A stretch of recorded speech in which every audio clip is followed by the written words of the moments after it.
From Indie by Design, and I'm just going to take a few minutes just to go over why I like the opening porch of Gone Home so much. It seems like a weird thing to do a video about, but it's no, I think it's an interesting design approach that, oh, maybe not unique. It's one of the better approaches to introducing a player to what is now referred to as a walking simulator. So we'll just start a new game here and delete that progress and start with no modifiers on, playing on the PS4.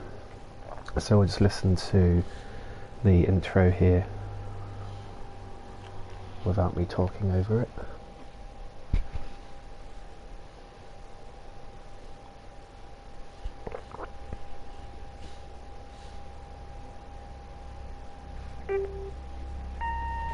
Hi, Mom. So I got my ticket home from Europe. I get back on June 6th, but it's a really late flight because that was the cheapest, so it gets in at midnight. But don't worry, I'll get a shuttle from the airport so you don't have to pick me up. Like, really seriously, you don't have to. Okay, so, love you. See you soon. Bye.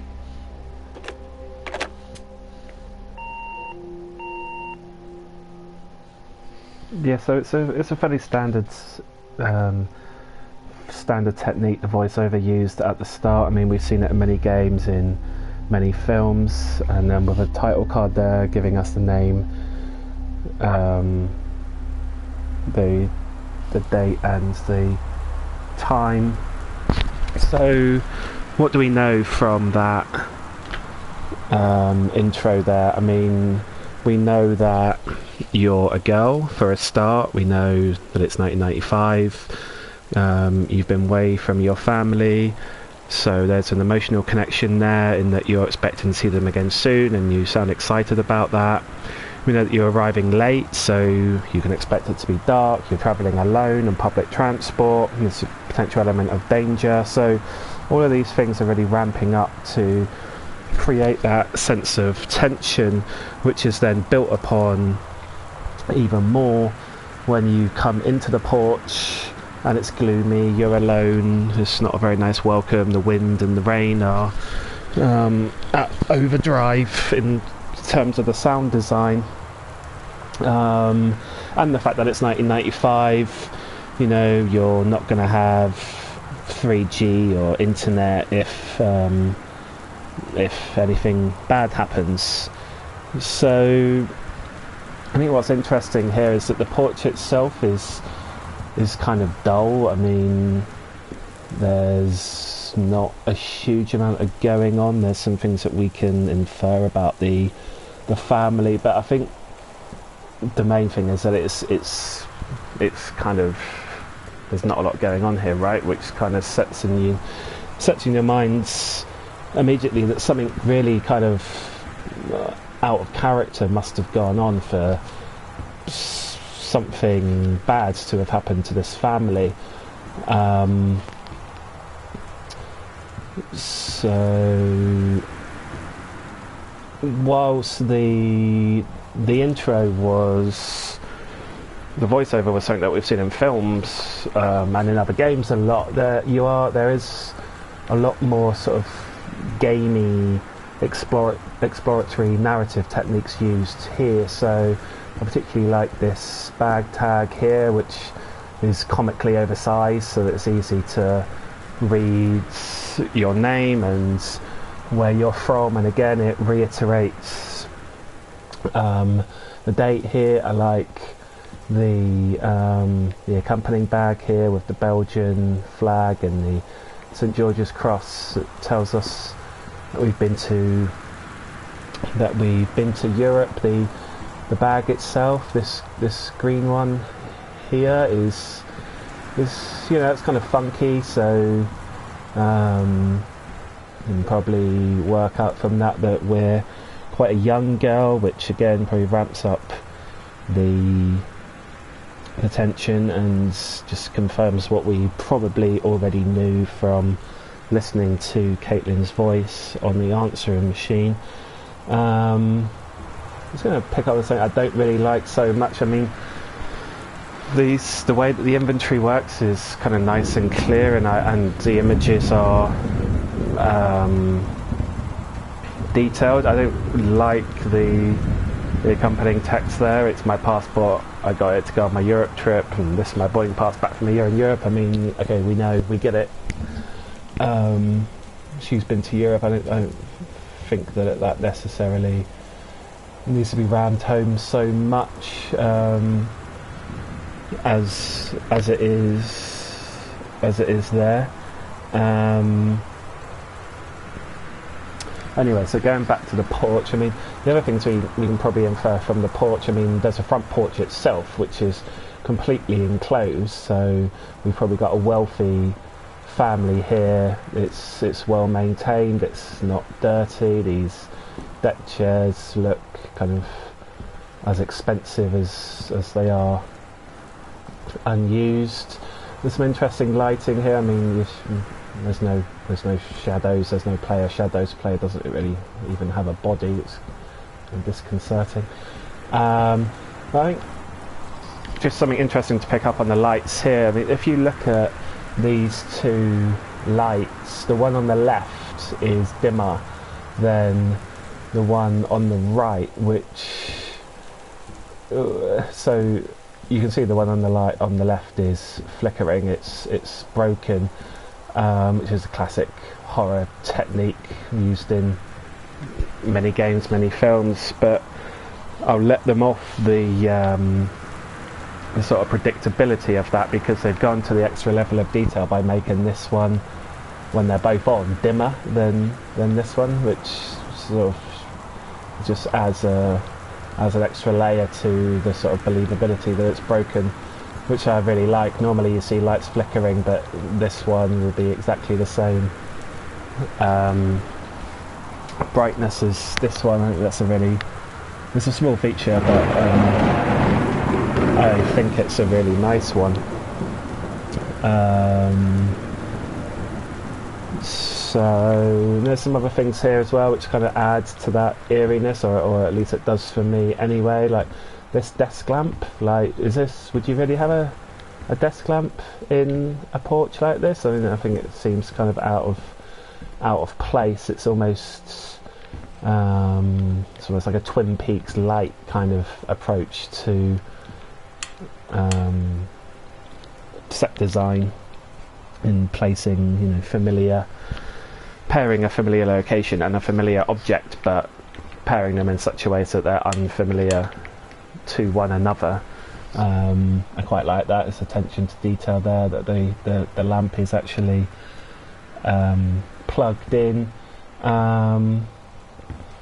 In here we've got Christmas decorations, which again kind of the duck is obviously here as a key item, and that it hides the key there for there, but I mean, Christmas decorations themselves, we know it's June. Why are there still Christmas decorations in the porch? The family's either just very lazy, or maybe something's been wrong for a long time. I'm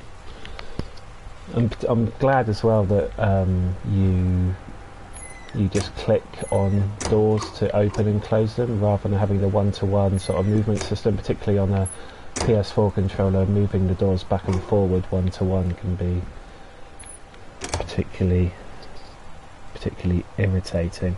The lighting isn't quite right here when you turn the lamp on. Let's move the duct back, you can see it more easily. When you if it'll go back, when you turn the light on, the light wouldn't really illuminate the inside of the cupboard in the way it does. You can see how it affects it here just about. I mean, the light wouldn't glow so much on the inside quite as much as that, but I mean, that's just me being nitpicky. I mean, what most of this here is designed to do, I suppose, is it's an early interactive tutorial level that doesn't really tell you that it's a tutorial level. Or the key things you need to know how to do are presented here. You know how to pick things up, put stuff back, rotate stuff in your hands, turn on lights. You learn that you should be looking at stuff and actually reading it, and again that's reinforced with the letter on the door here. When you pick up the key, you're told to look in your backpack, which teach you about the inventory system. You can see kind of inside the house here. We're not going to go inside the house, I mean, we'll save that for another day, but you can see that again this reinforces that you're probably from a rich family. Very wide corridors. The wide corridors help, of course, as does this big porch here, in that it makes it easier for the level designers to have you be able to move around the game easily without crashing into stuff. If you were exploring a narrow corridor, cramped house full of stuff, then that's going to be a difficult and annoying place to navigate, certainly for a game like this, which isn't really about overcoming much in the way of kind of controller dexterity. It's more about absorbing the narrative and working out the puzzle in your own mind more than anything. The letter here, I quite again, this is it's a kind of crude technique to use written stuff in games. Lots of people have done it before, but I like this, and I like the content of this letter in that when you come into the porch, the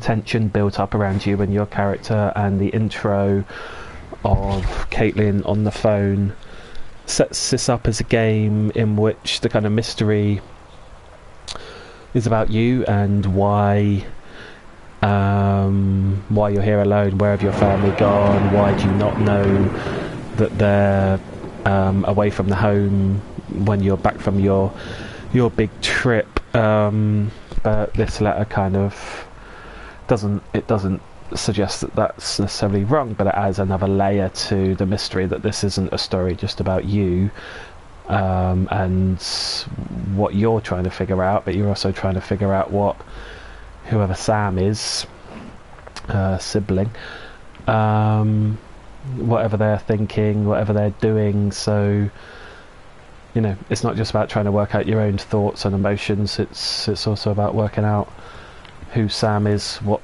Sam wants, where they've gone, why they don't want anyone to know, why we'll see each other again someday. Suggests a long-term exodus. So yeah, before you've even opened up the door, there's a lot going on here. You've been taught a lot. There's a lot of narrative exposition for those willing to look for it. So yeah, we're going to end it there, and thanks for watching, and come back for more videos soon.